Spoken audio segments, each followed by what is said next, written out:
military man talking about another military man. And I'm just going to mention it as a military wife.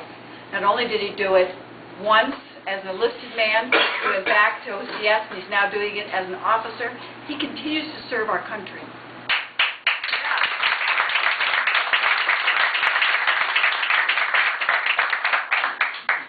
This year he had to go for specialized training. He missed a part of session.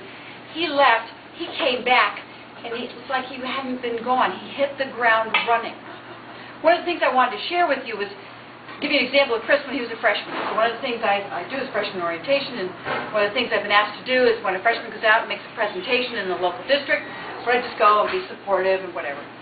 I go down, and he gives, as a freshman mind, a budget presentation on $18.5 billion that was second to none. This man does his homework.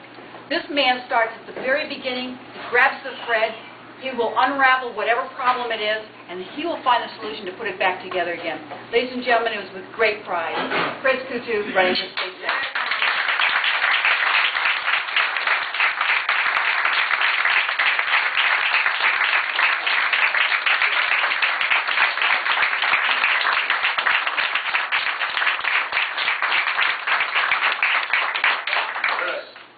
Great to be here. Chris! I love Hebron, love Columbia, love Marlboro, love Pleasant. We really wanted to start this campaign off right, which was have a kickoff event in Norwich and also have a kickoff event in the northern part of the 19th to show you all that I appreciate each town that's in the 19th and the city of Norwich. And we're going to need the support of each town and the city of Norwich to win a seat that for only one term in the past 50 years has been a strong Democrat Senate seat. Woo! You all know that I was running for Congress. There was a military training that I had to complete for 3 months. I left. I looked at my daughter and wife for 3 months, maybe once or twice a week on Skype. I returned back and realized that my family, my daughter, my wife, were struggling because I was so busy with the military and then campaigning. Many friends across the state asked me, Chris, would you consider running for the state senate? We need you to run for the state senate and win a seat that is going to be very hard to win. So I said, I'll do it. I put my family first, and I can tell you it was one of the best decisions I ever made. So I thank all of you.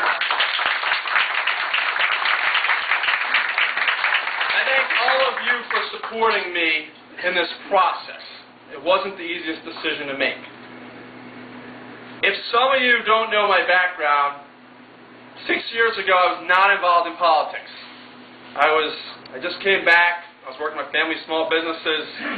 I worked a little bit, traveled around the country, visiting about 600 small businesses, up to some that were very large, tens of thousands of people, talking to management, talking to employees. I actually worked side by side with union members to set pay scales. So it was an interesting experience to say the least. Come back to Connecticut thinking, what can I do to make a difference in the state that I grew up in, the state that I love, the state that my family has lived in for many decades. First, I decided I was going to form an organization called American Warrior. We were going to make a big difference, inspire kids, inspire everyone to step up and help our veterans. My big vision was we could send World War II veterans to Washington, D.C. Fly them down. Everyone I talked to said, Chris, what are you doing? You can't do it. They're 84 years old. Now they're 90 years old. But they were 84 and plus.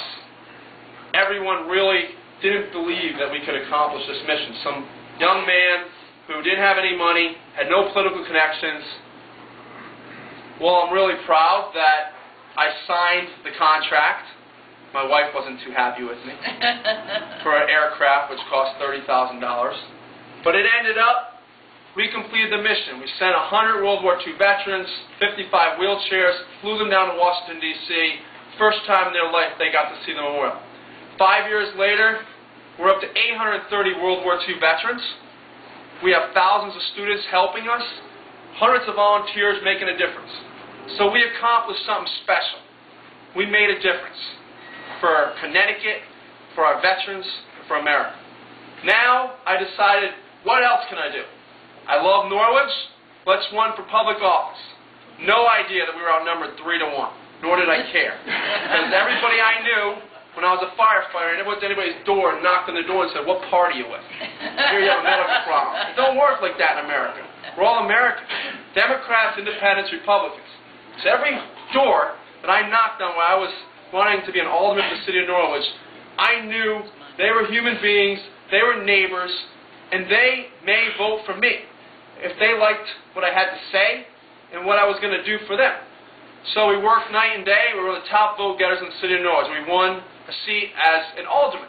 And with that, I learned a lot. Like your local municipal leaders, what exactly happens when a state or the federal government passes a mandate to the towns?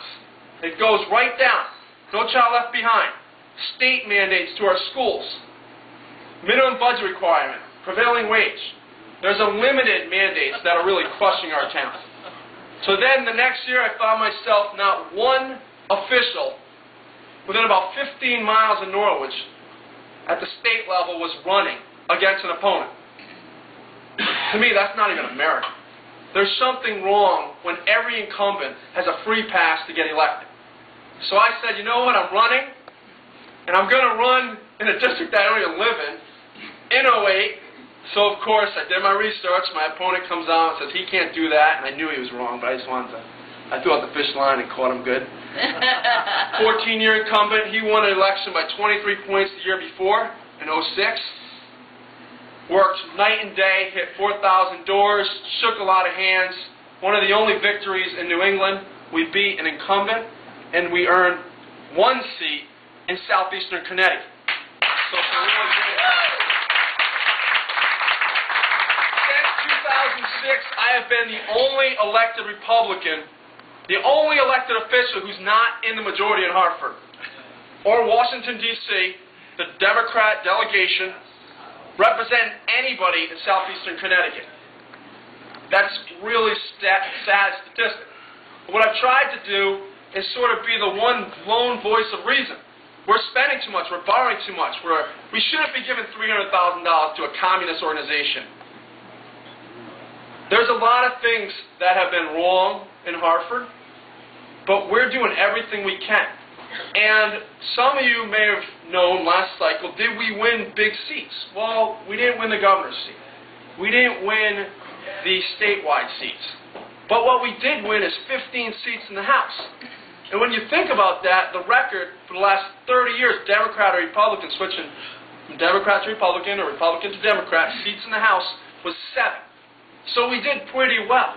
And that was part of our leadership. I was one of the leaders of the Common Sense Coalition. We had a very simple plan. We implemented the plan. We told people, we're not going to spend more than we need. We're not going to borrow more than we can afford to pay back. Basic, simple concepts. And it resonated. We also picked up 2 seats in the Senate. So now I find myself in a potential Senate run. The Democrats are fighting with each other like they always do. To them, it's a piece of fresh meat. They're trying to win an election for ego and power. I'm trying to win to represent every citizen in the 19th. Maybe some of them don't support me because of whatever title I'm connected to, Republican Party. But the bottom line is, I will represent them. So we are going to work night and day.